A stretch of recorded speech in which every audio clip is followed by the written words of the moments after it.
Good morning, class. This is chapter number 5, Theory of Demand, continued. Earlier, we have discussed about what is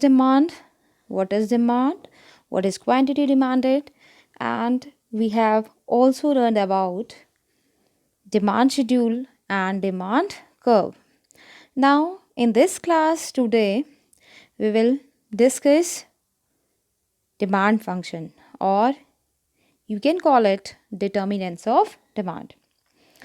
So demand function, it is that factors which shows the relationship between demand for a commodity and its various determinants.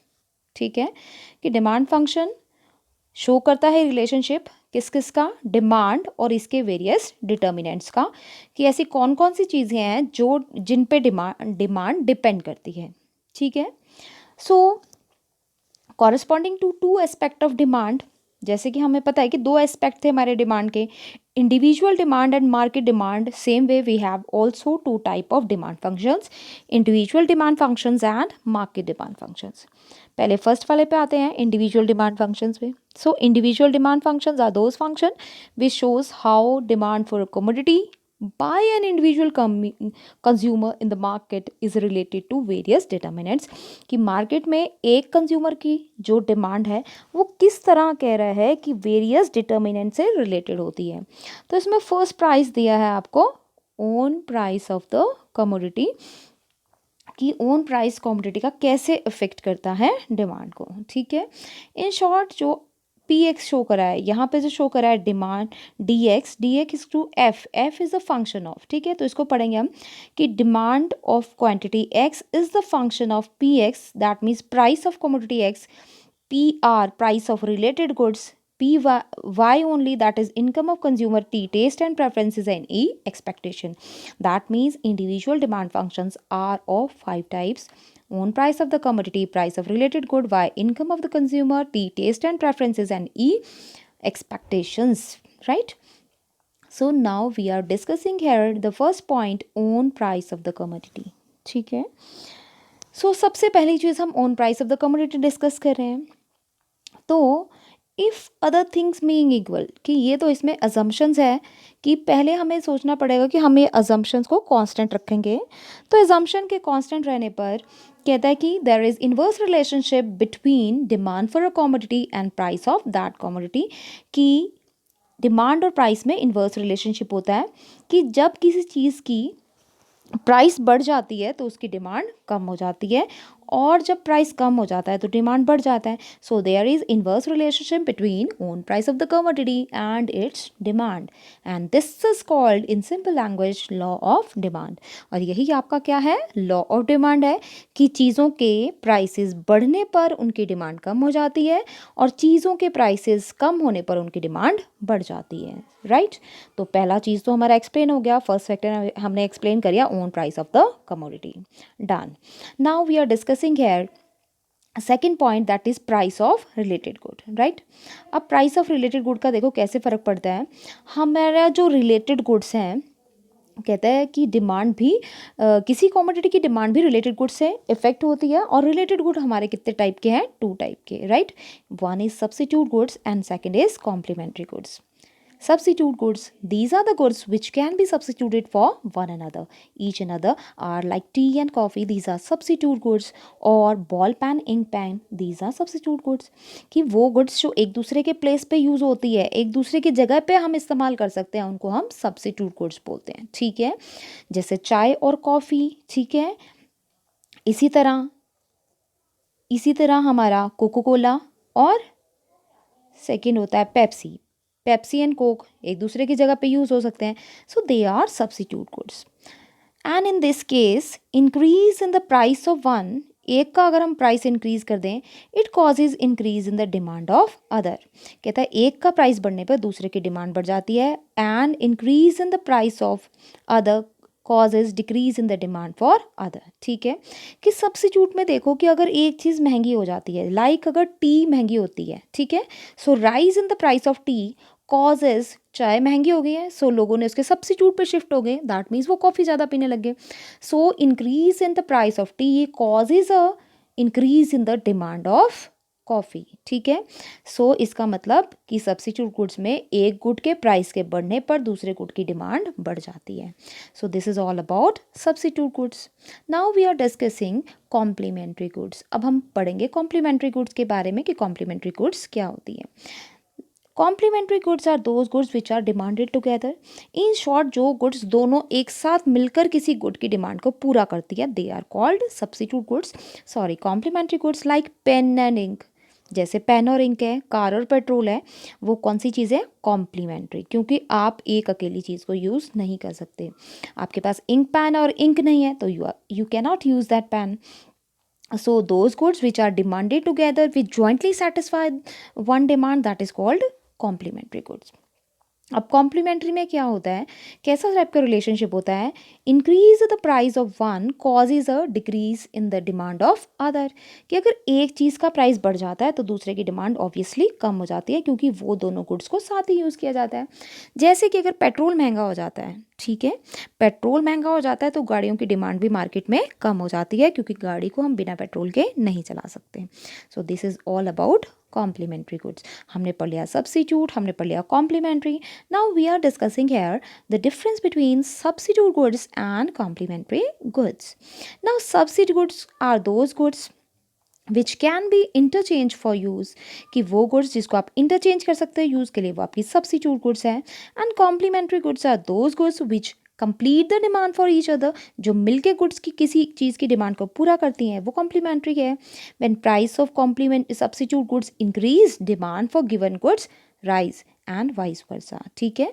मैंने बता दिया था कि इसमें एक चीज़ का price बढ़ेगा तो दूसरे की डिमांड भी बढ़ जाएगी, और इसमें reverse relationship, increase in the price of complementary goods decrease the demand for other goods, ठीक है। पेट्रोल अगर महंगा हो जाता है तो नेक्स्ट साइड गाड़ियों की डिमांड भी कम हो जाती है। Now we are discussing about the third point, income of consumer. Same way change in income of consumer also influence the demand, कि हमारी इनकम अगर चेंज हो जाती है, लाइक कंज्यूमर की इनकम चेंज होने पर भी डिमांड का फ़र्क पड़ता है।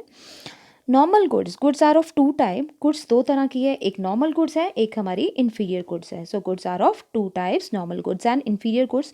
इन case of normal goods with increase in income it causes a increase in the demand, right, कि नॉर्मल गुड्स में अगर हमारी इनकम बढ़ेगी तो हमारी डिमांड भी बढ़ जाएगी। But in case of inferior goods, लेकिन अगर ये इन्फीरियर गुड्स है, जैसे कोर्स ग्रेन है, सो कोर्स ग्रेन के केस में tends to decrease with increase in income, कि जैसे जैसे हमारी इनकम बढ़ेगी तो कोर्स के ग्रेन की डिमांड कम हो जाएगी, ठीक है। क्यों? क्योंकि जब हमारी इनकम बढ़ती है तो हम सुपीरियर गुड्स परचेज करना पसंद करते हैं और इन्फीरियर गुड्स को कम खरीदते हैं। लाइक अगर एक पर्सन रिच हो जाता है तो वो डालडा घी कम खरीदता है और प्योर घी ज़्यादा, इसलिए इनकम के बढ़ने पर डालडा घी की डिमांड क्या हो जाती है? कम। So in case of inferior goods with rise in income it causes a decrease in their demand. Is it clear to you everyone? Now we will discuss our next point, that is fourth point, taste and preferences and expectation. But before studying these 2 points we have to study about the difference between normal goods and inferior goods. तो उससे पहले हम normal और inferior का difference देख लेते हैं। सबसे पहले तो आपको डेफिनेशन क्या बताया था मैंने नॉर्मल गुड्स का? Normal goods are those goods the demand for which increases with increase in income, कि नॉर्मल गुड्स हमारी वो गुड्स हैं जिनमें डिमांड इंक्रीज होगी इनकम के इंक्रीज होने पर। And in case of inferior goods, low quality goods और inferior goods, the demand for goods decrease with increase in income. So there is negative relationship between income and demand, and in normal case income effect is positive, and in the case of inferior goods income effect is negative. And normal goods may or may not be the essentials of life, कि normal goods हो भी सकता है और नहीं भी हो सकता है, कि ये नेसेसिटीज़ ना हो लाइफ के लिए, but inferior goods are necessities to the life, ठीक है। So in case of normal goods there is always inverse relationship between price and quantity demanded, कि नॉर्मल गुड्स के केस में इनवर्स रिलेशनशिप ही रहेगा, किस किस में? प्राइस और क्वांटिटी में। In terms of inferior goods, अगर हम इन्फीरियर गुड में कहें तो इट मे और may not an inverse relationship. कई बार ऐसा भी होता है कि इसमें इन्वर्स रिलेशनशिप ना रहे। कैसे ना रहे? कि हो सकता है कि इन्फीरियर ग्रेन हमारा बाजरा है, ज्वार है। तो बाजरे के केस में अगर बाजरा थोड़ा सा महंगा भी हो जाता है तो बाजरे की डिमांड प्राइस के इंक्रीज होने पे भी बढ़ जाए। क्यों? क्योंकि हो सकता है कि गेहूं उससे भी ज़्यादा महंगे हो, और जो पोरर सेक्शन ऑफ सोसाइटी है वो वीट ना परचेज कर पाएँ और वो बाजरा ही खरीदें। तो उस केस में इन्फीरियर गुड्स में मे और may not be the inverse relationship between own price of the commodity and quantity demanded. So this is the difference between normal goods and inferior goods. ठीक है? Now the last second last point is taste and preferences. और taste और preferences देखो कि our demand for goods and services also depends upon taste and preferences, right? So taste and preferences of consumer are influenced by advertisement, कि taste and preferences advertisement, fashion, climate, new invention, इन सब चीज़ों पे भी depend करता है हमारा taste and preferences. So being equal demand for those goods increases for which consumer develop strong taste. इसी तरह जिन चीज़ों के लिए कंज्यूमर स्ट्रॉन्ग टेस्ट डेवलप करते हैं, ठीक है, जिनको प्रेफर करते हैं, उनकी डिमांड राइज हो जाती है। ठीक है, जैसे आपने देखा है कि पहले पहले लोग इंडियन ट्रेडिशनल फूड्स की ज़्यादा डिमांड करते थे। दैट मीन्स उन्हें खीर खाना पसंद था, समोसे खाना, गुलाब जामुन खाना पसंद था।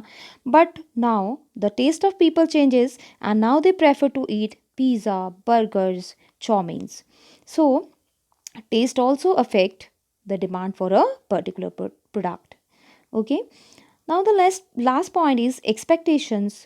So demand is also influenced by the expectations of the people. If people are expecting to rise in prices, so they will buy more at present. And in reverse condition, if they are expecting the prices in future will be fall, so at present they will buy less.